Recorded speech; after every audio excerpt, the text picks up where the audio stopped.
आप लोगों का दिमाग तो ठीक है ना? इस उम्र में टूर पर जाएंगे अब आप लोग? क्या हुआ? क्यों सुबह सुबह गर्म हो रही है? पूछो अपने मम्मी पापा से। क्या हुआ मम्मी पापा? वो बेटा, हम सीनियर सिटीजन का एक टूर उज्जैन जा रहा है महाकाल के दर्शन करने। तो मैं सोच रहा था कि तुम्हारी माँ के साथ चला जाता तो हम दोनों भी दर्शन कराते। वो क्या है कि जिम्मेदारियों की वजह से ज़िंदगी में कभी मैं इसे घुमाने ही नहीं ले गया, तो इसलिए मैं सोच रहा था कि हम दोनों चले जाते तो अच्छा रहता। हाँ तो चले जाओ, कौन मना कर रहा है? हाँ लेकिन बेटे वो 1 हफ्ते का टूर है और लगभग 20,000 रुपये का खर्च है। क्या 20,000 रुपए? लूट नहीं रहे हैं वो लोग? अरे नहीं बहू, उसमें सारा खर्चा शामिल है, रहने का, खाने का, किराया और वहाँ भी जो भी खर्चा होगा वो सब। नहीं नहीं, इतना खर्चा हम अफोर्ड नहीं कर सकते, आप लोगों ने मना कर दो। और आप लोगों की उम्र ना घर पे बैठ के भजन कीर्तन करने की है, ना कि कहीं बाहर घूमने जाने की। बहू सब हमारी उम्र वाले ही जा रहे हैं, इसीलिए तो हम भी जाना चाह रहे हैं। नहीं तो जैसे सारी उम्र कहीं नहीं जा पाए ना, अब भी नहीं जा पाएंगे। बेटे शादी के बाद से तुम्हारी माँ को मैं कभी भी कहीं घुमाने नहीं ले जा पाया, इसलिए इस मौके को मैं गंवाना नहीं चाहता। देखिए पापा, हमारे पास इतने पैसे नहीं है कि आप लोगों को टूर पर जाने के लिए दें। लेकिन संजू बेटे, पापा ठीक ही तो कह रही है वो। अब हम घर के खर्चे देखें या आप लोगों के शौक देखें? आपको पता घर के खर्चे कैसे निकलते हैं।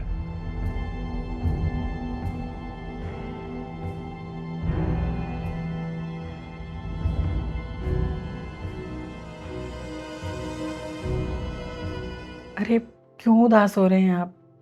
ठीक ही तो कह रहे हैं वो दोनों। हम लोगों की घूमने फिरने की उम्र नहीं है, राम का नाम लेने की उम्र है। अच्छा लेकिन घूमने की कोई उम्र नहीं होती है,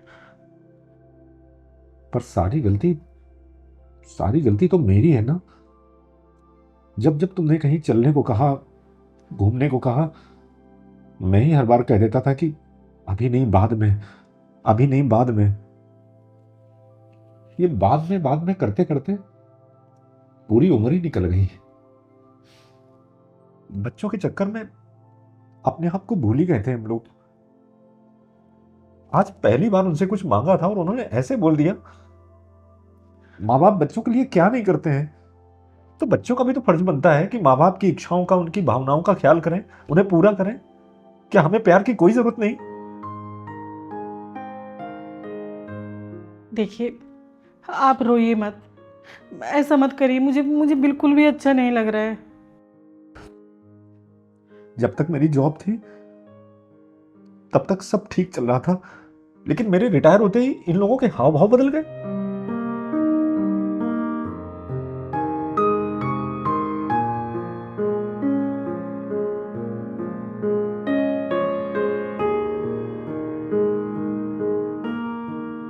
अरे क्या हुआ, क्या ढूंढ रहे हैं आप?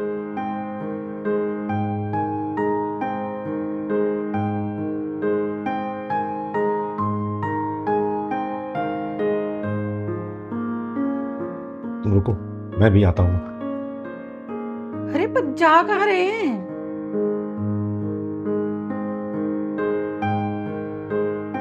जाने के लिए मना किया तो मुंह फुला के पता नहीं कहाँ चले गए हैं। कम से कम बताकर तो जाना चाहिए था ना। इस उम्र में खुद भी परेशान हो रहे हैं, हमको भी परेशान कर रहे हैं। मैं तो नहीं देने वाली 1 रुपया भी। पैसे के पेड़ पे उगते हैं। पता है 20,000 में कितने काम हो जाएंगे। नहीं मैं पैसे दूंगी और संजू को बोल दूंगी वो भी पैसे ना दें।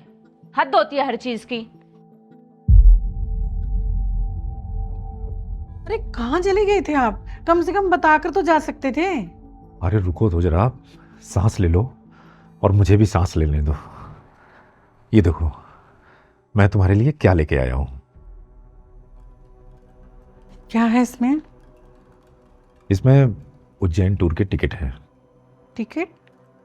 आपने इतने सारे पैसे कहाँ से लिए? जरूर किसी से उधार लिए होंगे ना। लेकिन मैं उधार के पैसों से घूमने जाने वाली नहीं हूँ। आप ये ले जाइए टिकट, है वापस करके आ जाइए। पापा जी आप घूमने जाने के लिए इस हद तक चले जाएंगे? मैंने सोचा नहीं था। आप उधार के पैसे से घूम कर आएंगे? छी छी छी किस लिए बेटे? अपनी पत्नी को कहीं बाहर ले जाने के लिए? अभी मेरे इतने बुरे दिन थोड़ी ना आए हैं कि अपनी पत्नी को कहीं बाहर ले जाने के लिए मुझे किसी से उधार मांगने की जरूरत पड़े। ये पैसे मेरे हैं और मैं इन्हें जैसे चाहूं वैसे खर्च कर सकता हूँ। इसके लिए मुझे किसी से पूछने की ज़रूरत नहीं है। लेकिन फिर भी तुम्हारी जानकारी के लिए बता दूं कि अपने रिटायरमेंट के बाद अपने पैसों से मैंने एक एफडी कराई थी, उसी को तुड़वा कर लाया हूँ ये पैसे।